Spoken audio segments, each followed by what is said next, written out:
There's been mixed reaction to the appointment of Justice Raymond Zondo as the next Chief Justice.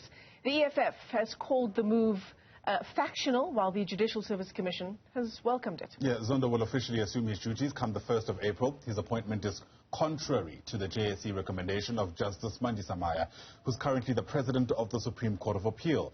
In a statement yesterday, the presidency says Ramaphosa will nominate Maya for the position of Deputy Chief Justice once Zondo takes office. Zondo has been acting in this position of Chief Justice since back in October, and that's after Justice Mohlaoli's retirement. Meanwhile, retired Judge Dennis Davis says Justice Zondo is the right man to lead South Africa's judiciary. Yeah, he says that this will ensure continuity in the Constitutional Court. I do think that if he had not been appointed, the question would have been, really, as they say in Afrikaans, stank for dunk. Here was a man who has courageously exerted the independence of the judiciary in a very difficult commission of inquiry, has basically asserted the fact that judges are going to judge without fear or favor, and then to say, well, sorry, we're going to hold that against you, even though you're the Deputy Chief Justice, would have been a staggering, I think, slight, and it would have been wrong.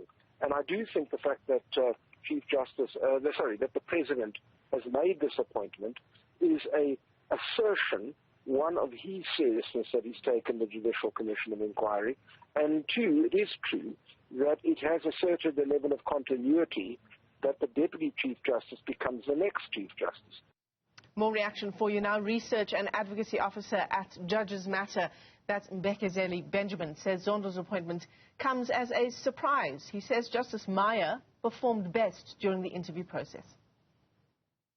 It would have been much more preferable because she had a clear vision that she cast during her interview. She had grasped the issues that needed the attention of the Chief Justice. She was aware of the problems in the judiciary, and she seemed to have concrete plans of how she intended to execute that vision. Justice Zondo, he's the incumbent right now in terms of acting in the position, but he couldn't really cast a clear vision for what he intended to do once appointed as Chief Justice. So that might be, I think, the issue. But again, he's an old hand in this. He's experienced. He's acted in the position. So I think he would equally do a decent job. The EFF Sinao Tambo says Zondo failed to show discipline when he should have. So in our understanding, it is unfortunate, it is a foolish appointment, it is a reward for all of the actions that Raymond Zondo has done over the past couple of years. But it's quite unfortunate. What is most painful is that a female credible candidate who has exhibited her ability to be independent and her reluctance to be involved in political affairs to a point where she chooses herself when she feels like the judiciary might be perceived as biased, has been excluded because Ramaphosa wants to fulfill the dreams and aspirations of his friends to sit at the highest court of the land. So it's very unfortunate that the President of the Supreme Court of Appeals, Judge Maya, who had the most brilliant performance at a forum that is constituted by elected parliamentarians and esteemed legal professions, her recommendation was set aside unjustly, irrationally, and for purposes of furthering a factional agenda of rewarding someone for not doing anything that is credible or verifiable in society. So, of course, so much had been said during the course of the JSC interviews, and so it comes as no surprise that the reaction has richly been spread across the spectrum. Let's distill all of it for you now, bring in our senior reporter, Tumaole Mohlaoli, who's with us in our studio this morning. And, Tommy, yeah, again, to re-emphasize, there was always going to be a divide in society, so to speak, given what was said in the lead-up to the JSC interviews, during the interviews themselves, and afterwards. The question, I guess, this morning is, are we actually surprised?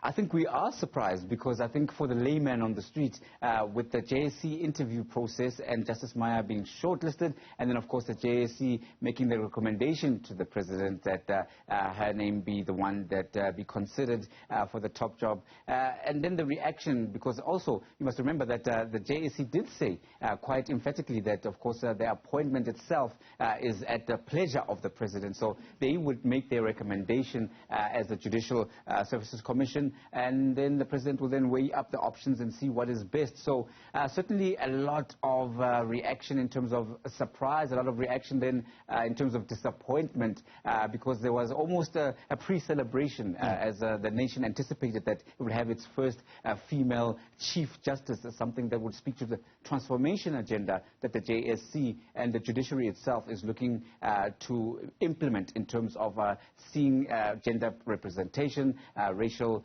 representation across the board in the judiciary. But one could not ignore, of course, the work that Justice Raymond Zondo has been doing with one of the most important commissions in the history of South Africa in terms of the State Capture Commission, in unpacking what has happened in the so-called lost state capture years and how the country has been brought to its knees when you look at ESCOM, when you look at Transnet, when you look at SOEs, when you look at the economic state due to the maladministration and basically the looting of state coffers. So this was in effect the work that Justice Zondo has done, and one also has to look at it in context of how a mentorship aspect of it would come into it, because many analysts are saying that, of course, Justice Maya has got the credentials, but moving up to the Constitutional Court would be something that would give her something of a space to acclimatize and find her own footing and find her own place. But what better person to be a mentor and to try and ease that process? Of course, Justice Zondo only has a few years left on the bench. Justice Maya would then serve a full term even after Justice Zondo's retirement. So certainly this will be something of a transitional period, something that's been lacking at the Apex Court, and something that Justice Zondo has been aware of, and something that he's alluded to even during his interview process. So I guess in that respect, we could see this as some kind of succession plan from the presidency, right? Because, as you mentioned, not much time left for Raymond Zondo to be in the Constitutional Court. I think it's exactly about 29 months or so. Mm-hmm. But it's interesting what you said about the appetite for Justice Maya, right? The anticipation that the country had. Because I want to take us back to a moment earlier this year. The president was engaged in a post-State of the Nation address briefing, for lack of a better term. We were taking questions from reporters, to put it mildly. And the question was posed to him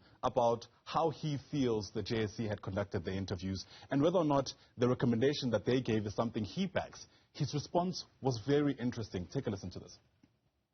What has ensued in the past is the JSC was often given one name, and they would then respond about the suitability of the candidate. We sought to ask the JSC, and having gone through a sort of a public process, to see who would be most suitable, or who would be suitable, not necessarily the most suitable, but who would be suitable. So we literally expected a reply that would say, these are the names of the people that we've interviewed who we believe are suitable.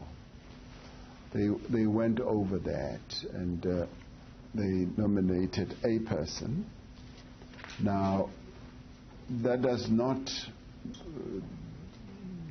detract from what the role of the president is. That was Cyril Ramaphosa's very long-winded way of saying the JSC had overreached. And I think from that moment, Tommy, most people who are paying attention considered that perhaps Maya won't be the one who's appointed. Yes, and when you hear the wording, as you pointed out, and the way he phrased it, I think that is the president asserting his constitutional mandate to oversee the process of selecting and appointing the Chief Justice, powers that are enshrined in the Constitution and afforded to him. So in a way, almost calling the JSC to order. And I think the JSC might not necessarily have done that purposely. I think the JSC is very committed and very focused on ensuring that the judiciary is seen to be transformed, and the judiciary is seen to be speaking to the issues of the man and the woman on the ground, because many of the lower courts and some of the higher courts then basically send judgments on review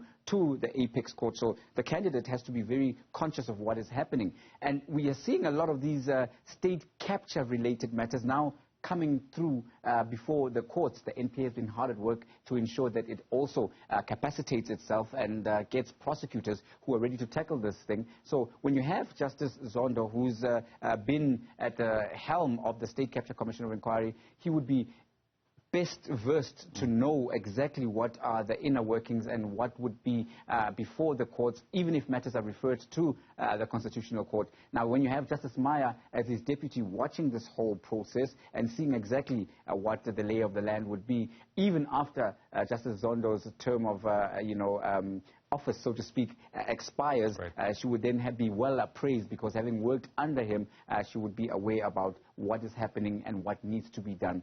Also on the issue of transformation, as she has been very, very vocal to say that the courts do need to be transformed, and we know that she is someone who is also very diligent, right. and will make sure that that process carries on and is not hamstrung. Tumaole Mohlaoli, thanks very much indeed. Tumaole Mohlaoli is our senior reporter here at Newzroom Afrika. Plenty being said, plenty more still to be said.